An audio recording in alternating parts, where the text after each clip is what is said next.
എന്നാൽ എന്റെ നീതിമാൻ വിശ്വാസത്തിൽ ജീവിക്കും. പിന്മാറുന്നതെങ്കിൽ എന്റെ ഉള്ളത്തിൽ അവന് പ്രസാദമില്ല. നാമനാശത്തിലേക്ക് പിന്മാറുന്നവരുടെ കൂട്ടത്തിലല്ല, വിശ്വസിച്ച് ജീവരക്ഷ പ്രാപിക്കുന്നവരുടെ കൂട്ടത്തിൽ എത്രയാവുന്നു. വിശ്വാസം എന്നതോ ആശിക്കുന്നതിന്റെ ഉറപ്പും കാണാത്ത കാര്യങ്ങളുടെ നിശ്ചയവുമാകുന്നു. അതിനാലല്ലോ പൂർണ്ണന്മാർക്ക് സാക്ഷി ലഭിച്ചത്. ഈ കാണുന്ന ലോകത്തിന് സദൃശ്യമായതല്ല കാരണമെന്ന് വരുമാറ് ലോകം ദൈവത്തിന്റെ വചനത്താൽ നിർമ്മിക്കപ്പെട്ടു എന്ന് നാം വിശ്വാസത്താൽ അറിയുന്നു. കഴിഞ്ഞ ആഴ്ചയിൽ അതിന്റെ 10-ാം അധ്യായം അവസാന ഭാഗങ്ങൾ ചിന്തിപ്പാൻ ദൈവം നമ്മെ സഹായിച്ചു. എബ്രായ ലേഖനകാരൻ നൽകുന്നതാകുന്ന മുന്നറിയിപ്പും അതേ തുടർന്നുള്ളതാകുന്ന എൻകറേജ്മെന്റും അവരെ ധൈര്യപ്പെടുത്തിക്കൊണ്ട് പറയുന്ന വാക്കുകളുമാണ് കഴിഞ്ഞ ആഴ്ചയിൽ നമുക്ക് ചിന്തിപ്പാൻ കൊണ്ട് കഴിഞ്ഞത്. ഞാൻ ഈ 11-ാമത്തെ അധ്യായം എന്നുള്ളത് അതിൻ്റെ ആ ചാപ്റ്റർ ഡിവിഷൻ വാസ്തവത്തിൽ നമുക്ക് പഠന സൗകര്യത്തിനായിട്ട് തന്നിരിക്കുന്നതേ ഉള്ളൂ. പക്ഷെങ്കിൽ ഞാനിന്ന് മനഃപൂർവ്വമായിട്ടാണ് മുകളിൽ 25 മുതലുള്ള ആ വാക്യഭാഗങ്ങൾ നമ്മൾ ശ്രദ്ധിക്കണം. ആ ഒരു വിഷയമാണ് തുടർന്ന് അവിടെ നമുക്ക് കാണാൻ കഴിയുന്നത്. എബ്രായ ലേഖനം 11 എന്നുള്ളത് വേദപുസ്തകത്തിലെ one of the best loved and best non chapters. റോമാലേഖനം 8 പോലെ എബ്രായ ലേഖനം 11 എന്നുള്ളത് വേദപുസ്തകത്തിലെ എല്ലാവരും പൊതുവെ ഇഷ്ടപ്പെടുന്നതും എല്ലാവർക്കും ഏറെക്കുറെ ഒരു പ്രാവശ്യമെങ്കിലും ഒക്കെ വായിച്ചിട്ടുള്ള വേദഭാഗമാണ് 11-ാമത്തെ അധ്യായം. ഒരു പ്രധാനപ്പെട്ട വിഷയമാണ് ഇവിടെ ദൈവത്തിന്റെ പരിശുദ്ധാത്മാവ് തന്റെ മക്കളെ ഗ്രഹിപ്പിക്കാനായിട്ട് താല്പര്യപ്പെടുന്നത്. വിശ്വാസം എന്നുള്ള വിഷയം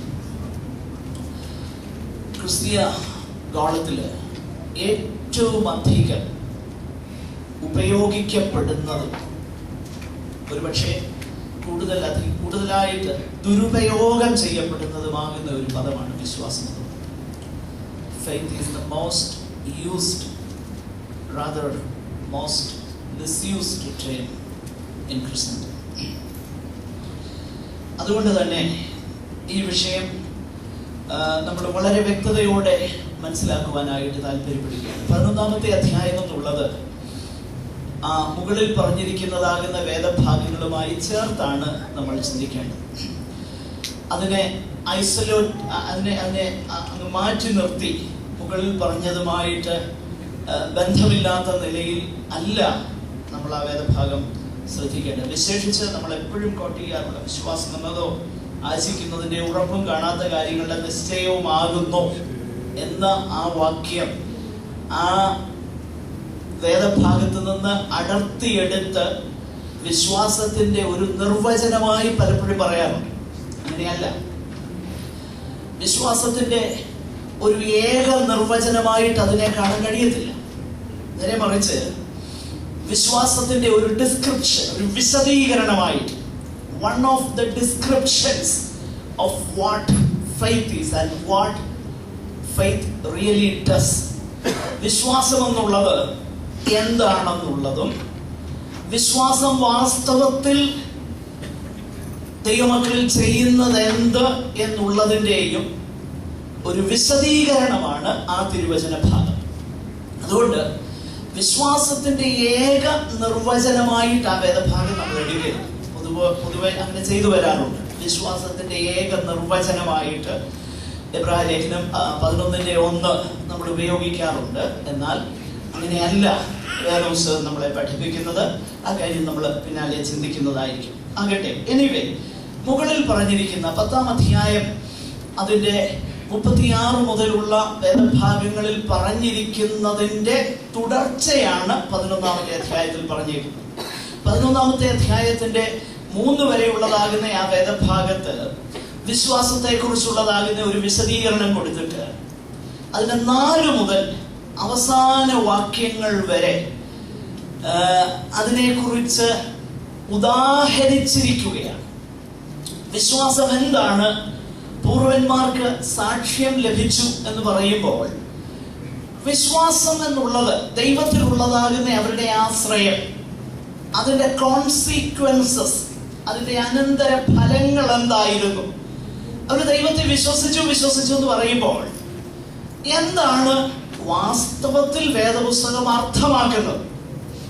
ആ കാര്യമാണ് വിശ്വാസ വീരന്മാരുടെ പട്ടിക എന്ന് പൊതുവെ നമ്മൾ വിളിക്കാറുള്ള ആ വേദഭാഗം, അതായത് 11-ാം അധ്യായം 4 മുതൽ താഴോട്ടുള്ള വേദഭാഗം വിശദീകരിക്കുന്നത് ഞാൻ ഈ പറഞ്ഞ കാര്യം.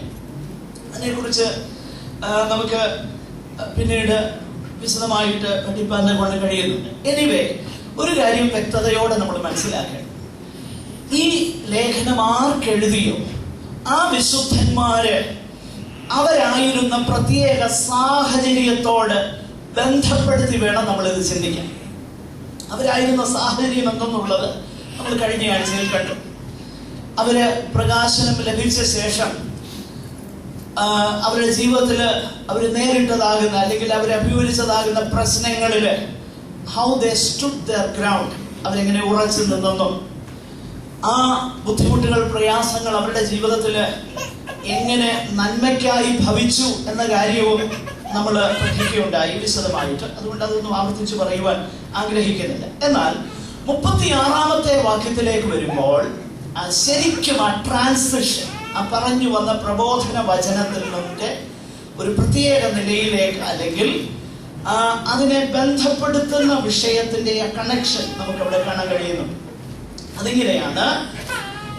അതിന്റെ 35-ാമത്തെ വാക്യം മുതൽ ശ്രദ്ധിച്ചാൽ, അതുകൊണ്ട് മഹാപ്രതിഫലമുള്ള നിങ്ങളുടെ ധൈര്യം തള്ളിക്കളയരുത്. Do not throw away your confidence. What is your confidence? അവരുടെ കോൺഫിഡൻസ് എന്താണ്? അവരുടെ ധൈര്യം എന്താണ്? അവരുടെ ധൈര്യം എന്നുള്ളത് മുകളിൽ പറഞ്ഞ കാര്യങ്ങളൊക്കെ അവർ എൻഡ്യൂർ ചെയ്യുവാൻ കാരണമായി തീർന്നത് എന്തുകൊണ്ട്? നമ്മൾ കണ്ടു എത്ര വലിയ പീഡനങ്ങളിൽ കൂടെ അവർ കടന്നുപോയി. അതവർ സഹിപ്പാൻ കാരണമായി തീർന്നത് എന്താ? അതിനെയാണ് അവരുടെ ധൈര്യം എന്ന് വിശേഷിപ്പിച്ചിരിക്കുന്നത്. അവർ സഹിപ്പാനും ആ ക്ലേശങ്ങളുടെ നടുവിൽ ഉറച്ചു നിൽപ്പാനും അവരെ പ്രേരിപ്പിച്ച ഘടകം എന്താണ്? അതാണ് അവരുടെ ധൈര്യം. അവരുടെ ധൈര്യം എന്നുള്ളത്, അവരുടെ കോൺഫിഡൻസ് എന്നുള്ളത് ആ പ്രത്യേക സാഹചര്യത്തിൽ ഒരിക്കലും ദൃശ്യമായതോ കാണാൻ കഴിയുന്നതോ അല്ലെ മനുഷ്യരിൽ നിന്നുള്ള സഹായമോ ഇത്യാദി കാര്യങ്ങളല്ലെന്നുള്ളത് വ്യക്തമാണ്.